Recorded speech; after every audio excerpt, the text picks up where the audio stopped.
Floyd, where's the yellow jersey? I'm here, over here. Yeah. Where, sorry? Where's your yellow jersey? I gave it away again.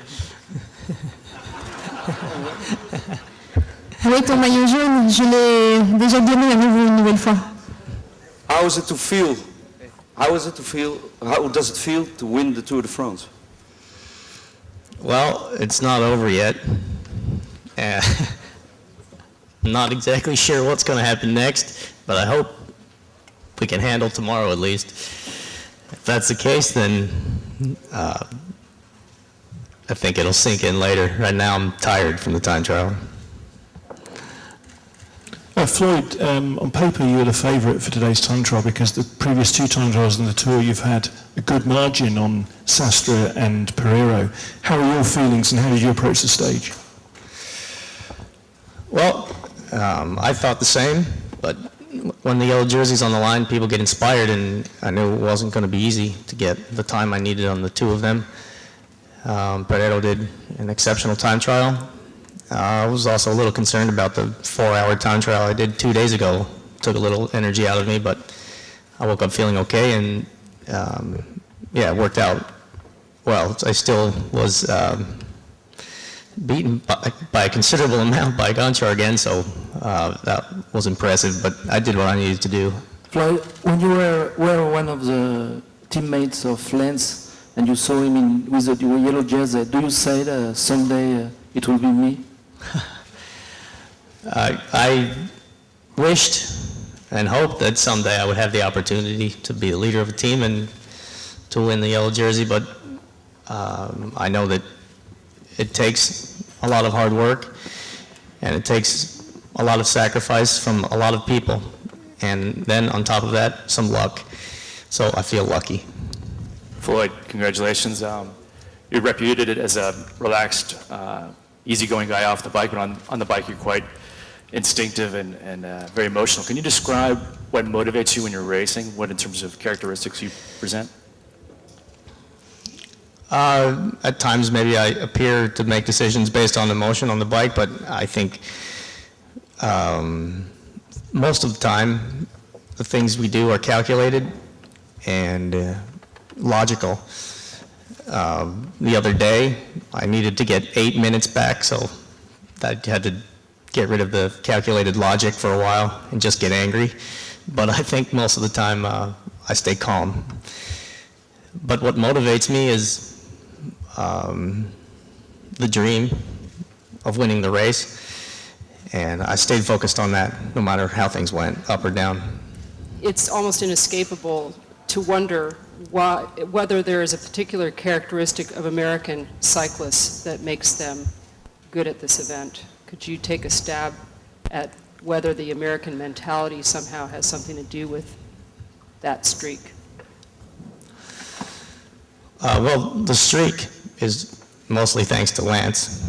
He won 7 in a row, so whether I'm part of a streak or some characteristic, I don't know. There's a lot of people in the race who want to win equally as bad as me. And like I said, I feel lucky because it's 3 weeks long and a lot of things can happen and a lot of people put just as much work into it as I did. And on the right days, we had the right luck. There was some bad luck, but overall, I don't think there's some kind of characteristic from Americans that's any different than the other guys in the race. No. Think about particular in your background or your upbringing that has helped you to turn this thing around the way you have in the last couple of days? Yeah, you know, I don't pretend to know a lot about what's going on in life most of the time, but I had good parents that taught me that hard work and patience were some of the most important things to getting what you wanted. And it took me a long time in my life to learn patience, but that and persistence, I think, was the lesson that even I learned from this race. Nice going. When you crossed the line at La Troussière the other day and you were 8 minutes back, did you feel that you'd lost the Tour de France? And when did you feel that you know, I've got to fight back and I can still win it? All I felt when I finished that stage was humiliation and depression. That was not in any way part of my plan. So it probably was more difficult to watch what was going on than it was for me to race, because I had to get to the finish line, and that was all that was going through my head. It took a while, a few hours after the race, before I felt better and got my spirit back to keep fighting.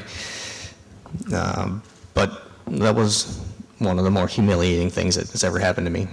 First question is just about the doping scandal that eliminated some top riders. How do you feel about that they weren't here? And then the second question is just about who you will be the first person that you speak to after you actually do ride down the Champs-Élysées and take home the yellow jersey.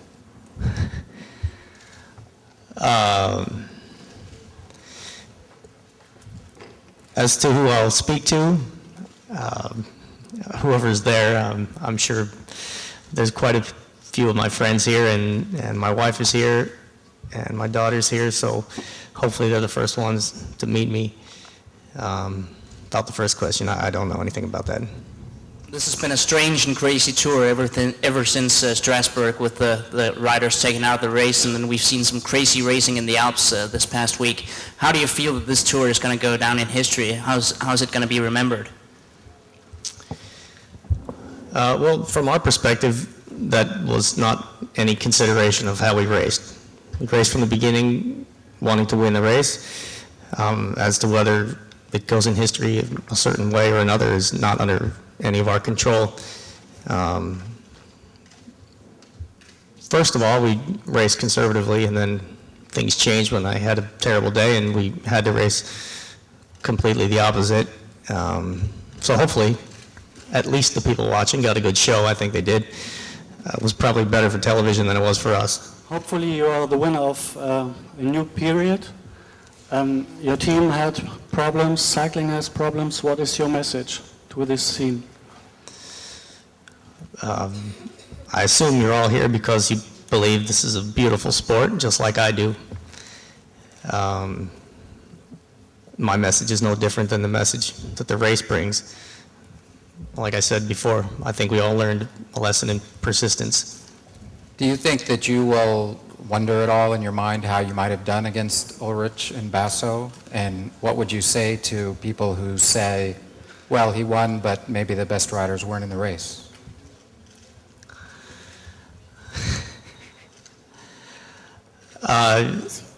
Look, since you really want me to quote something about what happened in the beginning of the race, and you won't stop asking those questions, I'll say that it was an unfortunate situation for all of us, and none of us in any way got any satisfaction out of the fact that they're not here. Anybody have any questions about something else?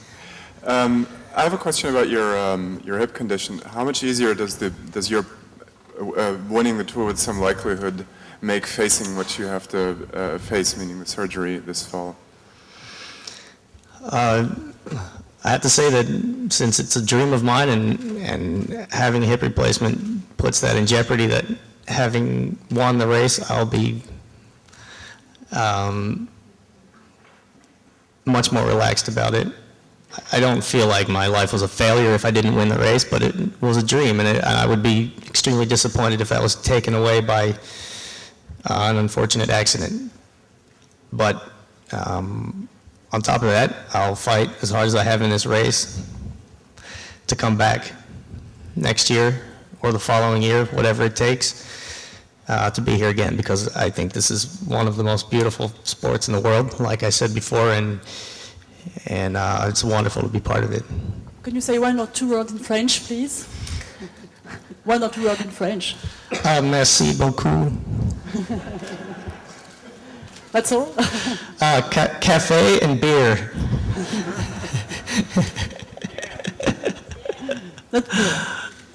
That's how I get by in France. Floyd over here. What is your relationship to Oscar Pereiro, and what do you think about his performance? And third part, why did the other competitors didn't come close to you and this lucky guy? Oscar was my teammate last year, so he's a friend of mine. But that played a very small part in what our decision was to let the breakaway get the lead on the day we did. Had it been someone else 30 minutes down, I think we would have done the same thing. In fact, I'm sure of it. But I'm happy for him. You know, he probably didn't expect to get the lead that morning, but since then he's fought very, very hard, and he deserves what he got. It's a race, and luck is part of the race. Lance Armstrong grew out to a big star in the States. What does it mean for you to be his successor, and does your life going to change? Well, he was a big star, and he had a big story, and as to my the common things between he and I can't say, and whether my life will change or not, I don't know, but I hope it doesn't change too much because I'm a pretty happy person in general. Lloyd, hi. Just one question. Assuming nothing does go wrong tomorrow, have you had any thoughts about who you're going to dedicate the Tour victory to? Do I need to dedicate it to somebody? In that case, it goes to my team, my sponsors, and the people that stood by me. I don't know what significance it would have to dedicate it to anyone else, because they're the ones that did the work and believed in me, even when things were very, very bad. Many congratulations from Belgian Sports TV. A guy in Brussels asked me if you had a favorite song on the team bus this year. I had to ask this question. And then secondly, are you going to do the World Championships this year in Salzburg?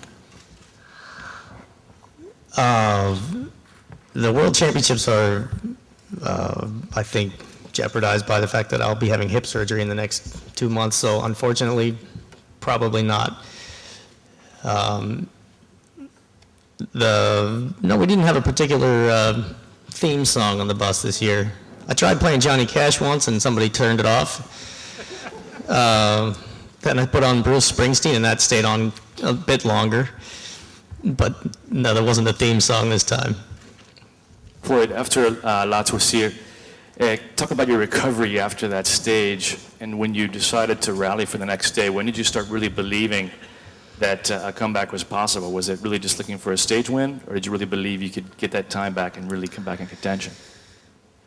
No, after what happened on the stage there was, I was not so good from the beginning, and it was a